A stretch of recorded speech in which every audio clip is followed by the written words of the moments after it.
국가대표 아포지 스파이커, 구도에 대한 심도 있는 재고가 필요한 시점입니다. IBK 기업은행이 현대건설에게 패배를 기록했습니다. 세트 스코어는 1대3. 이로써 본배구 진출 가능성은 더욱 희미해졌습니다. 하지만 이 경기를 단순히 패배로만 치부한다면 우리는 결정적인 무언가를 간과하게 될 것입니다. 이날의 경기는 패배의 쓴맛 너머에서 희망의 씨앗을 발견한 한 판이었습니다. 킹켈라가 부상으로 전력에서 제외되었습니다. 최소 4주의 공백이 예상되지만 교체는 고려하지 않겠다고 발표했습니다. 그렇다면 남은 방안은 오직 하나입니다. 현재 보유한 선수들로 위기를 극복해야만 합니다. 바로 그 지점에서 여우현 감독 대행이 꺼내든 카드가 있었습니다. 센터 포지션에 최정민을 라이트 공격수로 기용하는 것이었습니다.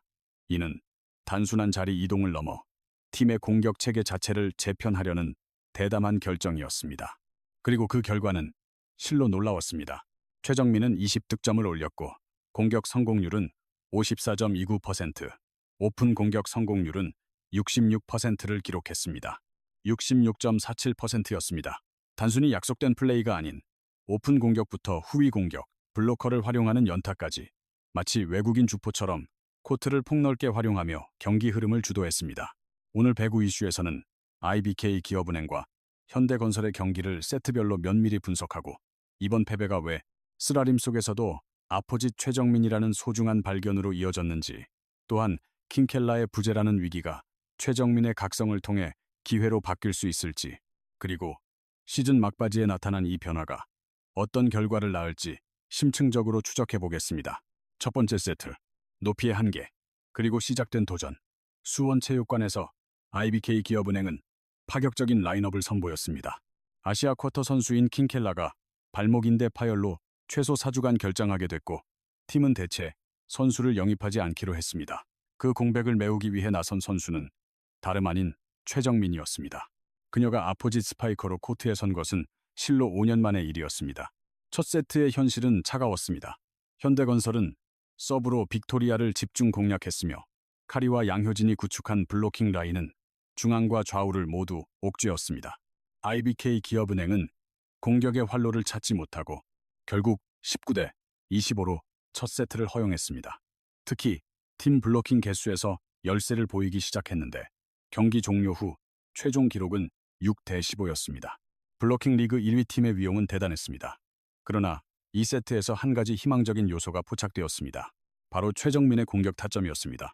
센터 포지션에만 두기에는 아깝다는 평가가 왜 나왔는지 증명하듯 그녀는 완벽한 날개 공격수의 각도로 오픈 공격을 성공시켰습니다. 두 번째 세트, 30대 30의 접전과 잠재력의 입증. 이 세트가 경기의 흐름을 좌우하는 중요한 고비였습니다. IBK 기업은행은 24대 19까지 리드하며 승기를 잡는 듯 했습니다. 충분히 가져올 수 있는 세트였습니다. 최정민이 연달아 반격에 성공했고 빅토리아의 후위 공격과 박은서의 대담한 플레이가 이어졌습니다. 그러나 24대 19 상황에서 카리가이스버거가 연속으로 블로킹 3개를 잡아내며 분위기를 반전시켰습니다. 승부는 결국 7차례의 듀스 끝에 30대 30까지 이어졌습니다. 최종적으로 자스티스의 속공과 김다인의 서브 득점으로 30대 32, 이 세트를 놓친 여파가 경기 전반에 영향을 미쳤습니다. 그럼에도 불구하고 이 과정 속에서 최정민의 존재감은 더욱 빛났습니다. 오픈 공격 성공률은 66%를 상회했습니다. 66.47%에 달했으며 상대 블로커 2명이 따라붙는 상황에서도 터치아웃을 유도하거나 기습적인 연타, 강력한 후위 공격까지 선보이며 단순한 대체 선수가 아닌 완성도 높은 공격수의 면모를 보여주었습니다. 세 번째 세트, 아포짓 최정민의 잠재력 폭발. 3세트는 그야말로 최정민을 위한 무대였습니다. 13대 13으로 팽팽하던 순간 그녀는 이예림의 수비를 뚫고 오픈 공격을 성공시키며 경기의 주도권을 가져왔습니다. 이어진 후위 공격 역시 인상적이었습니다. 본래 센터 포지션이었던 선수가 이토록 유연하게 백어택을 구사하는 모습은 흔치 않습니다. 25대 25 듀스 상황에서 6서0의 결정적인 반격이 터지면서 IBK 기업은행이 27대 25로 세트를 가져오는 데 성공했습니다. 이 세트를 따낼 수 있었던 원동력은 여우현 감독 대행의 한마디에 담겨 있었습니다. 정민이가 버텨줬기에 한 세트라도 가져올 수 있었다.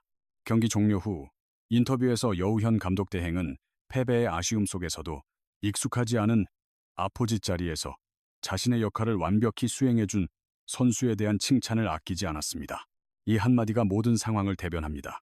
본 포지션이 아닌 곳에서 20득점을 기록했고 공격 점유율은 24점을 넘었습니다. 14%의 공격 효율은 48.57%에 달했으며 V리그 개인 통산 한 경기 최다 득점 기록까지 갈아치운 것은 결코 운이 아니었습니다.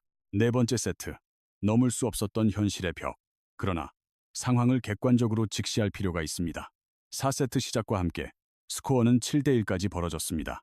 현대건설의 강력한 서브가 코트를 강타했고 카리는 이날 블로킹만 8개를 기록했으며 양효진, 자스티스, 이예림 또한 제 몫을 다했습니다. 무려 4명의 선수가 두 자릿수 득점을 올렸습니다. 높이와 공격력에서 현격한 차이가 드러났습니다. 결과적으로 16대25, 세트스코어 1대3으로 패배한 IBK. 기업은행은 14승, 16패, 승점 44점으로 5위 자리를 지켰습니다. 4위인 GS칼텍스와의 승점 차는 단 1점입니다. 그렇지만 포스트 시즌으로 향하는 여정은 여전히 험난합니다. 패배의 이유는 명확했습니다. 팀 블로킹에서 6대15로 압도당했습니다. 빅토리아에게 집중된 리시브 부담과 그로 인한 공격력 저하, 그리고 킹켈라의 부재는 예상보다 훨씬 큰 타격이었습니다. 그러나 이 커다란 공백 속에서 한 줄기 빛을 발견했습니다. 바로 아포지 최정민이라는 국가대표팀의 새로운 카드입니다. 한봉고 재학 시절부터 아웃사이드 히터, 미들 블로커, 아포지 스파이커를 모두 경험했던 그녀는 프로 데뷔전에서도 아포짓으로 나와 디펜딩 챔피언 GS칼텍스를 상대로 13득점을 올린 바 있습니다. 그 잠재력이 5년의 세월을 거쳐 다시금 꽃피기 시작했습니다. 현재 대한민국 여자 배구 대표팀의 상황을 떠올려 보십시오. 국내 리그에는 뛰어난 날개 공격수는 많지만 정통 아포지 스파이커 자원은 한정적이며 특히 신장과 파워를 모두 갖춘 선수는 더욱 귀한 현실입니다. 이미 미들 블로커로서 블로킹 부문 전체 1위를 기록하며 수비력을 입증한 최정민 선수가 이번 경기에서는 강력한 공격수로서의 잠재력까지 선보였습니다.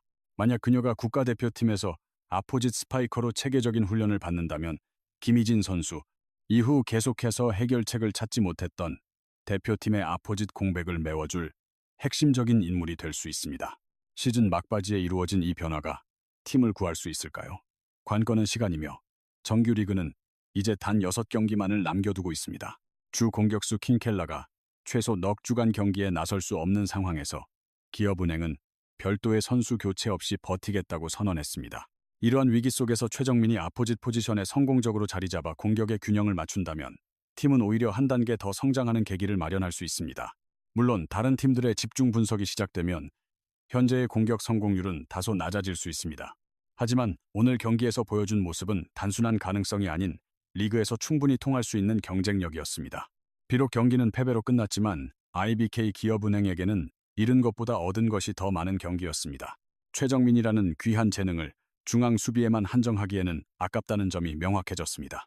시즌 막판에 이 과감한 시도가 기적을 낳을지 또 다른 실험으로 남을지는 앞으로 지켜봐야 할 것입니다. 지금까지 배구 관련 소식을 전해드렸습니다. 앞으로도 V리그의 주요 경기 소식과 선수들의 동향을 누구보다 빠르고 심도 있게 전달해드리겠습니다. 배구를 사랑하시는 팬 여러분의 구독과 좋아요는 저희가 더 나은 영상을 만드는 데 큰 원동력이 됩니다. 새로운 소식으로 다시 찾아뵙겠습니다. 고맙습니다.